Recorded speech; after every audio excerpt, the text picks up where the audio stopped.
জি আপু, কেমন আছেন আপনি? বর্তমান কি নিয়ে ব্যস্ত? আলহামদুলিল্লাহ, আমি খুব ভালো আছি।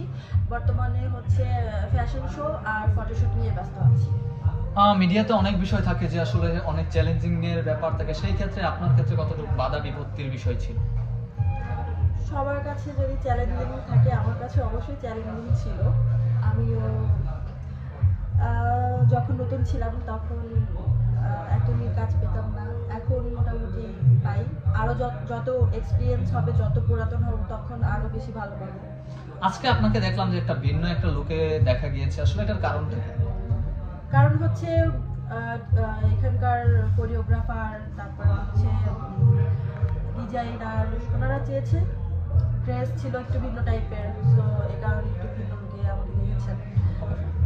মিডিয়াতে কাজ করতে হলে অনেক ধরনের ইস্যু থাকে, সেই ক্ষেত্রে আসলে আপনার ক্ষেত্রে এই ধরনের কোনো ইস্যু স্যাক্রিফাইসের বিষয় থাকে কিনা, বা আপনার ক্ষেত্রে কোনো ফেস করা হয়েছে কি? না, এখনো আমি ফেস করিনি। আপনাকে সামনে আসলে আমরা কোন জায়গায় দেখবো? ইনশাআল্লাহ বড় পর্যায়ে দেখবেন। এখন পর্যন্ত কোনো অফার পেয়েছেন কোনো কাজে, বাট সিনেমা, মুভি কিংবা হচ্ছে বাংলা অফার নাটক? পেয়েছি, কিন্তু আমি এখনই আসলে হচ্ছে করতে চাচ্ছি না, একটু টাইম নিতে চাচ্ছি। বাংলাদেশের আপনার কোন নায়িকা এবং কোন নায়ককে আপনার বেশি ভালো লাগে বর্তমানে? আমার সাকিব খানকে বেশি ভালো লাগে। তার সাথে কি কাজ করার কোনো ইচ্ছা আছে? না, ভালো লাগে, হিরোর মতো দেখতে ভালো লাগে।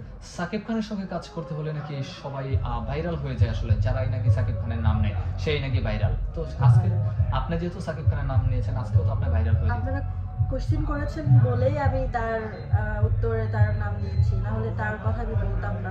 ব্যক্তি সাকিব আর সুপারস্টার সাকিবের মধ্যে পার্থক্যটা কোন জায়গায়? আমি তো তাকে ব্যক্তিগতভাবে চিনি না, তাকে সুপারস্টার হিসেবে চিনি, পর্দায় দেখেছি, পর্দায় চিনি, তো আমার ভালো লাগে। পর্দার লোক আর বাস্তবের লোক?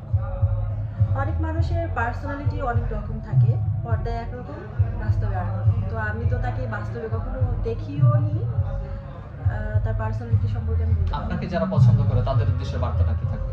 সবাইকে অনেক অনেক ধন্যবাদ। আমার জন্য সবাই দোয়া করবেন, আমি যেন অনেক বড় পর্যায়ে যেতে পারি। Thank you.